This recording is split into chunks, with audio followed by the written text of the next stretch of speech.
let the torch of freedom burn.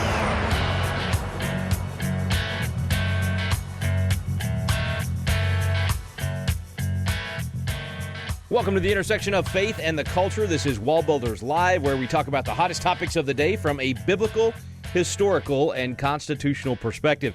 And today we're going to start something a little different, all right? So it's Thanksgiving week, and instead of doing our regular Monday through Wednesday interviews with folks and, different topics across the culture, it might be a piece of legislation in Washington, D.C., or in state legislatures, might be an issue that we are covering, or a particular case before the Supreme Court, or something making its way through the courts. Instead of a single topic for the day and then doing Foundations of Freedom Thursday, which is where we take your questions, normally on Thursdays, and then on Friday having Good News Fridays, where we just pile in as many stories as we possibly can. We're going to do it a little different this week. It's Thanksgiving week, and this week we're going to do Good News Friday every day of the week.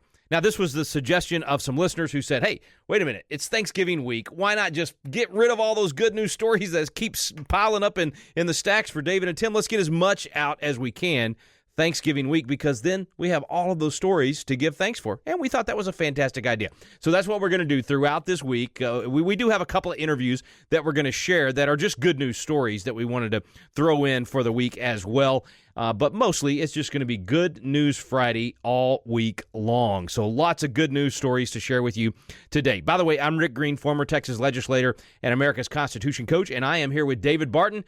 He is America's premier historian. He's our founder here at WallBuilders, and Tim Barton is with us. He's a national speaker and pastor and president of WallBuilders. And we're going to dive into those good news stories and get as much of them. Normally I'm saying get as much of them in for the day as we can. This time I'm saying we're going to get as much of them in for the week as we can, or as many of them as we can for this week. So it's going to be fun. We're going to have a great time, and I really want to encourage you to share these with your friends and family. I mean, this is Thanksgiving week. What a great thing to share with them. And maybe pick out a few of these stories that you share this weekend. I mean, literally when you're at Thanksgiving dinner or lunch or however you do this with your family, to actually raise a couple of these stories and say, hey, I just want to share with y'all this wonderful story I heard on WallBuilders Live, because while there's a lot of bad happening in the country, there's some good happening as well. And during Thanksgiving, we want to give thanks for all of the freedoms that we have, for all of the wonderful things we have in our country.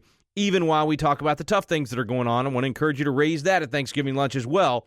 But we want to equip you with a lot of good news to be sharing with your family during Thanksgiving as well. So let's just jump into that first piece of good news for this Thanksgiving week. David? I'm going to deal with some science here. How many times have you heard anti-science in recent years? What have you heard it for? Well, more specifically, in the last year and a half. Okay. Probably mostly started with Dr. Fauci. Yeah. With the vaccine mandate. And actually, I mean, even interestingly enough, he's been on TV and said people are that say they're anti-Fauci, that the people that are really against me are against science, as if he represents all science. But probably in the last year and a half or 2 years, man, almost every single day, I have seen a post on social media or heard a news media personality talk about it. So hundreds and hundreds and hundreds of times. So Yeah. COVID for sure.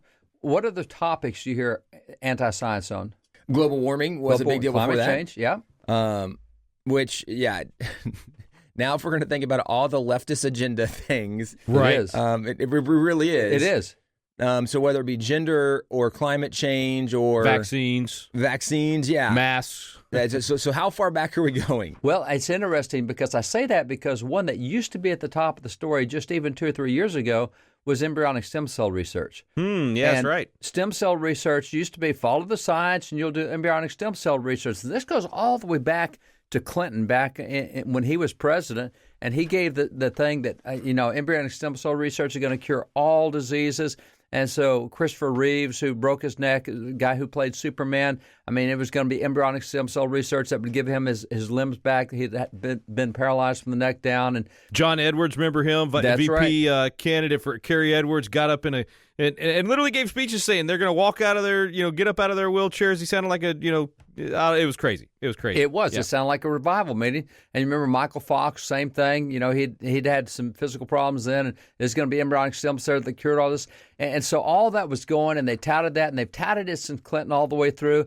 And California, you may recall a few years ago, they voted for $3 billion in taxpayer funds in California to go for embryonic stem cell research, and New York did the same thing. And so it's really interesting to see what it is now a few years later and how quietly a change has occurred here. For example, California still had about $1.2 billion left in their funds, and they diverted those funds, even though they'd been specifically voted for embryonic stem cell research by the people. They put them over into adult stem cell research because to date they still have zero cures from embryonic stem cell research. Here we are 40-something years later. And on the other side, there's more than 100 cures on adult stem cell research, but adult stem cell research was against the science. All the science, follow the science, was embryonic. You need to kill unborn children. You need to destroy that embryo, and that's what's going to give real progress in science. Well, it hasn't worked out. And the latest one to jump on that just almost no headlines on this at all, but it looks like New York has done the same thing. New York had begun funding embryonic stem cell research in 2007, and now as they come to their budget for 2022, they said, we're not going to fund that anymore. We're going to fund the other stuff, the adult stem cell research. And by the way, for people who don't know much about this debate, because it hasn't been there for 3 or 4 years anyway, the debate is that there are things that God has put in your body that are almost like light switches, that you can trigger them, and it'll turn on something in your body, and your body really kind of heals itself. And so there are things you can do, like with injecting stem cell after knee surgery, that will cause healthy cells to grow back where there's been damaged tissue with knee injuries. The same in so many other areas. And so the trick had been, well, if you need stuff for the knee, you need to take the cells out of the knee in order to put back in the knee. So it was, you had to have those specific cells for whatever the injury was. And then they said, well, if you can do embryonic, that's what they called a pluripotent cell. And a pluripotent cell was one you could trick into believing it was anything. So you could take an embryonic stem cell and convince that stem cell it was a brain cell or a nerve cell or a lung cell or whatever you needed to fight cancer or fight any disease. And you could trick it into thinking it was something else and it would heal itself, except it never worked. Now, what's interesting is adult stem cells, they're pluripotent as well, and you can trick them into thinking there's something else. You can tell an adult stem cell, hey, you're a brain cell, go fix the brain, or go fix the spinal column, or whatever. And so that's where we're finding all the progress. And it's interesting that all this stuff that the left wanted, if you disagreed with them, it was anti-science. And now even they have come over to the other side, although you're not going to hear them admit that they got anything wrong. And I guess that movie from the 70s, The Love Story, where O'Neill said love means never having to say you're sorry. That's a liberal. Liberal means never having to say you're sorry, never apologizing, never getting anything wrong. And if I do, I won't remind you of it. But the good news is that even the left now has gone away from saying that you need to use aborted baby parts or you need to abort babies in order to get the stuff that's going to heal people. It's just not that way anymore. And that's really good news that now left and right both agree that embryonic stem cell is not a winning proposition. Yeah, David, I remember, man, we did a lot of Good News Friday programs years ago as, discovery after discovery of adult stem cell research came out. And, it was actually a big staple in our Good News Friday story. So it's just, good to know that it's all still headed the right direction and something to celebrate here at the beginning of our Thanksgiving week. So, Tim, what's your first good news story of our Thanksgiving week of good news? Well, I'm excited we have a chance to go through some of this massive stack of good news, and some of the things on top are some of the more recent stories. And so I have several articles dealing with some of this vaccine mandate, and specifically that things like this title says OSHA suspends enforcement of vaccine mandate after court blocks it. And we have actually now seen every single appeals court in the U.S. has had cases brought. And so they have kind of condensed those down. And the Sixth Circuit is now the court that's going to hear these challenges to the mandate. But the Fifth Circuit had an injunction, so they had to stay on what was going on. And largely when they said, the Fifth Circuit report that came out said that there was a lot of constitutional issues, a lot of problems and overreach with what was going on, which of course is what all of us from the conservative side of the aisle have been indicating about this mandate itself. But these articles are quite interesting, as it points out with the Sixth Circuit, where, again, all these challenges, they're not going to hear them at every single one of these different appeals courts. So they say one court's going to hear the case and it's going to be representative for the others. And probably whatever side wins is going to get appealed to the U.S. Supreme Court. When you look at the makeup of the Sixth Circuit Court of Appeals, what's interesting about this is 20 of the 27 judges on that court were nominated by Republican presidents. And so people are very optimistic, thinking that there's a strong conservative majority, which just because a Republican nominated somebody as a judge or a justice doesn't always mean they're conservative. Unfortunately, it's been more so the case that the people that President Trump appointed have been much more conservative than pretty much any prior Republican president. Nonetheless, there's a lot of optimism, and this is one of the articles highlighting some of that conservative majority and what it looks like on the court. But as we mentioned, where this other article where OSHA has suspended enforcement of vaccine mandates after the court blocks it, which that means for every business out there, anybody who is in the category that maybe if you have 100 employees or more, if you are a business owner and you were thinking, man, let me just get this done because I don't want to get myself in trouble because the deadline was going to be January for this OSHA mandate. Well, now we can tell you, hang on, don't do anything. If there's people in the company that want to get a vaccine, they should be able to choose to get a vaccine. But if you are a small, or in this case, not really a small business owner, if you're a business owner and you have more than 100 employees, what this suspension of the OSHA mandate means from the Fifth Circuit Court of Appeals is, and what they explained is now that the Sixth Circuit Court of Appeals who's going to hear the case, and again, probably getting appealed to the U.S. Supreme Court. But what this means right now is there's a stay on that. And so you do not need to go forward, likely violating the constitutional and the free individual choice rights of your employees going forward. So there's a lot of good news with this already, and I still have more things in my stack related to some of this COVID-19 vaccine requirement mandates and passports, et cetera. And by the way, just explain a little bit on the process of what's happening here. Tim, you mentioned that lawsuit in the Sixth Circuit. It's interesting that as soon as that rule came down, I think it was the 4th of November it came down, Attorney General Ken Paxton in Texas and 27 other attorney generals instantly filed suit against it. So the one in Texas was picked up by the Fifth Circuit, and the Fifth Circuit, they came back with a quick ruling in 2 days on the 6th that said, look, this thing we got grave concerns. This thing is not constitutional.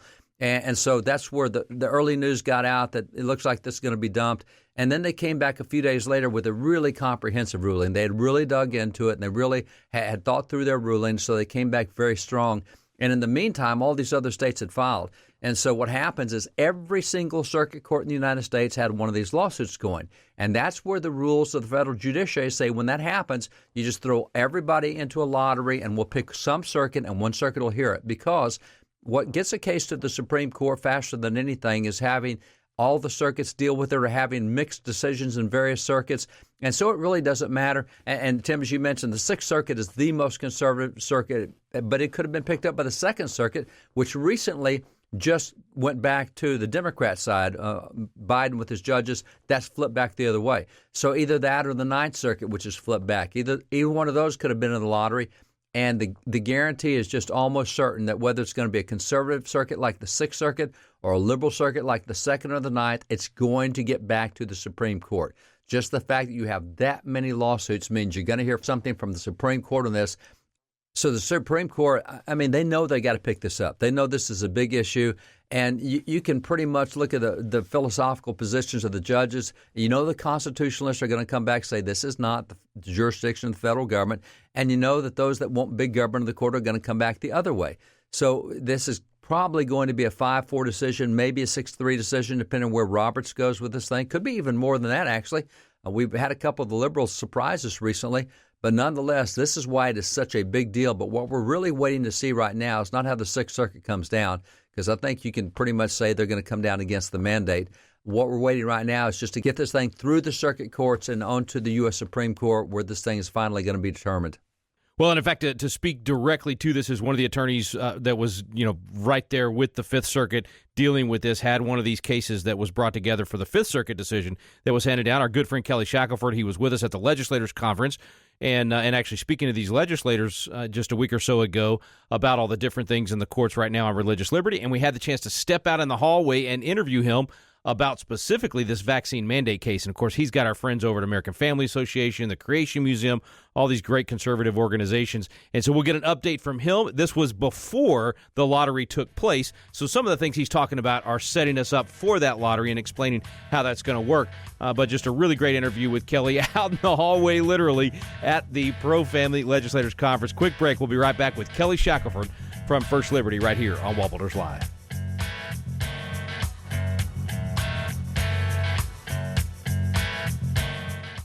Hi, friends, this is Tim Barton of WallBuilders. This is a time when most Americans don't know much about American history or even heroes of the faith, and I know oftentimes for parents, we're trying to find good content for our kids to read, and if you remember back to the Bible, to the book of Hebrews, it has the Faith Hall of Fame, where they outlined the leaders of faith that had gone before them. Well, this is something that as Americans, we really want to go back and outline some of these heroes, not just of American history, but heroes of Christianity and our faith as well. I want to let you know about some biographical sketches we have available on our website. One is called the Courageous Leaders Collection, and this collection includes people like Abigail Adams, Abraham Lincoln, Francis Scott Key, George Washington Carver, Susanna Wesley, even the Wright brothers. And there's a second collection called Heroes of History. In this collection, you'll read about people like Benjamin Franklin or Christopher Columbus, Daniel Boone, George Washington, Harriet Tubman. Friends, the list goes on and on. This is a great collection for your young person to have and read, and it's a providential view of American and Christian history. This is available at wallbuilders.com. That's www.wallbuilders.com.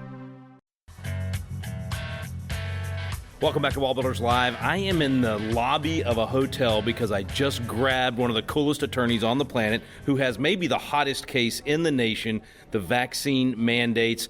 Kelly Shackleford, good to see you, brother. Thanks for letting me pull you out of the legislators' conference for a few minutes. Happy to do it. All right, so you're here talking to legislators, which is great timing, but you've got all these cases across the country. This one at the Fifth Circuit on Biden's vaccine mandate.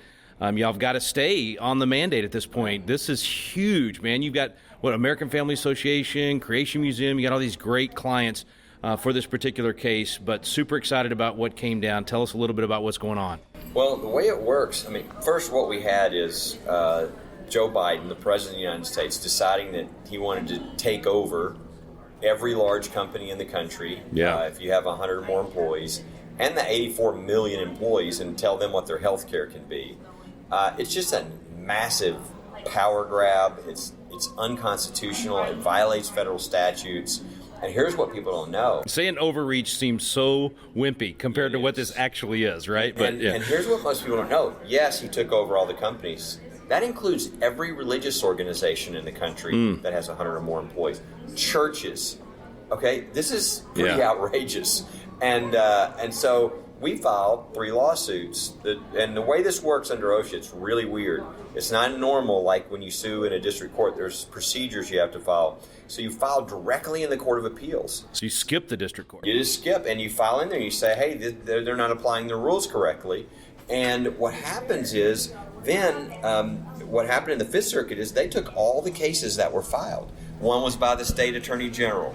One was or 2 were by us. One was by TPPF. There's all these different ones filed, and they just combine them. And so over a week ago, they issued an emergency stay saying that there were very concerning constitutional and statutory issues.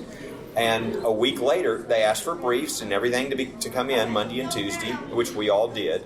And now we've got a decision that's really strong. And it says what we all knew, which is this is just outrageous. Yeah. This is unconstitutional. It violates the statute. They're just abusing everything. It's like they don't care to even try to follow the law. And so that's great news, but what people need to really pray for is what circuit this ends up. This weird process allows 10 days to go by. And then they look and see where are all these lawsuits filed. Whatever circuits they're filed in, those go into a hat, and they draw on November the 16th. They're going to draw out of a hat one of those circuits. Wow! All the cases get funneled to that circuit. So if it's the Fifth Circuit, man, they're in serious trouble. Yeah. But so it's a great shot across the bow, but this is far from over. You could go to the D.C. Circuit, which is horrible. Wow.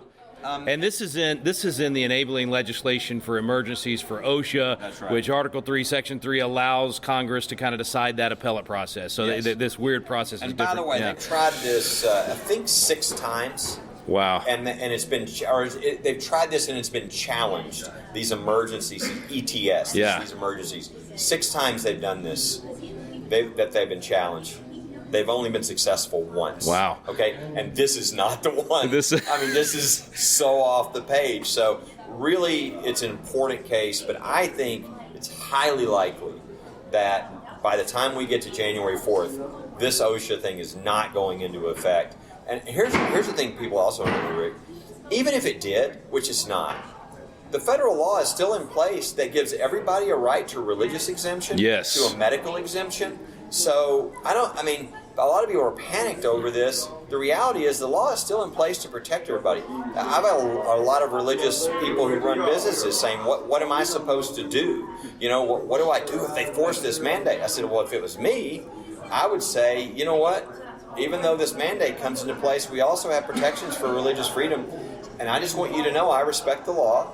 And so if anybody asks for an exemption under Title VII, which they have a right to an exemption, I will certainly recognize that. Yes. Invite them to make the exemption. So I think we're going to knock this out anyway. But even if we didn't, there's still protections for people. Now, what's more disconcerting is things like what those who are like in the military have been going through. Yes. And you guys have cases there too, right? Mike Berry on your team has a lot of military members as clients, and so fighting on that front as well. And they have religious liberty protection, right? But they've got an administration that's trying to run roughshod over that. So we still have some battles to go across the board, but I feel like we're going to win all these battles. And certainly on this Biden mandate trying to take over all the companies, I really think that's going to be a victory, that this is going to be seen as a massive unconstitutional overreach, a massive statutory overreach, and the courts have already sent a strong signal. By the way, you read this opinion from the Fifth Circuit, it's 3 judges. 2 of the 3 judges are Trump appointees. So that tells you a little something about why it's so strong on the Constitution. And the other is probably stronger than the 2 Trump guys, and that's Edith Jones. No kidding. She's like a legend on the court. So this is 3 great judges to draw at random, and boy, did they issue a strong opinion. I was amazed. I mean, even the opening of the opinion, they start with, hey, last June, OSHA looked at this and said it's not necessary. Why in the world are we even considering this at this point, right? It's an emergency. It's suddenly an emergency. And it's such an emergency that we're not going to go through the process that we're supposed to go through under the Administrative Procedure Act to get something improved. And by the way, it's also such an emergency that we're only requiring it for people with 100 more. Right. If you're a company with less than 100, it's not that much of an emergency. And it's such an emergency that it took us 2 months to put our 493-page rules together, and it's not going to go into effect for another 2 months after that. I mean, it's just it just belies all common sense completely, which, as I was telling you before we went on the air, this is the first opinion I've read that was so full of common sense. I mean, they raised the issue of, this doesn't apply to everybody. What about the people that already have natural immunity? What about the people that have the vaccine that the government tells us is effective? So those 70% aren't. Anyway, it's a really good opinion. One other thing you said, the fact that one of the things that's bothered me is all the CEOs and company heads that have just immediately tried to implement this thing, even when it was nothing more than a speech from the president. There wasn't even a rule yet. Do you think this decision will help give them some backbone to say, hey, let's at least hold off and wait? It should. But I mean, you just wonder if some of these companies just wanted an excuse to force this. It's really not very wise if you're a CEO. I mean, you don't want to lose good people. Right. Really? It's kind of like our SEALs case with the 35 Navy SEALs. We want to get rid of our best warriors. No kidding. This is nuts, and every American knows it's nuts. And if you're a CEO and you have any brains, you realize this is nuts for you too, because you're going to lose your best people. Yeah. Let's make sure we get rid of people that have a conscience, that are very conscientious, that think about things, that have religious convictions, that maybe are even willing to lose their job over doing the right thing. That's the kind of people you want. Tell them we want them. Well, if you're listening and you're that person and you get fired, come to Texas. We'll find a good job for you here. Yeah, the SEAL thing just blows my mind. Toughest guys on the planet, right? I mean, healthiest guys on the planet. Why in the world would you get rid of? And I think between you guys and these other cases out there, it's like 200 Navy SEALs that are against this. That's almost a tenth of the force. I mean, that's huge. It's incredible what's happening to people. And I will say this: I want people to make sure and understand. We've got a information, a little pamphlet on our website at firstliberty.org, where they can, whatever their situation, whether they're in the military, whether they're in school, whether they have a private employer, a government employer, that lays out what their rights really are. Good. And provides exemption examples. And I'll tell you, most people are getting their exemption. Good. That's not true in the military because they're banning everything, which is illegal. Yeah.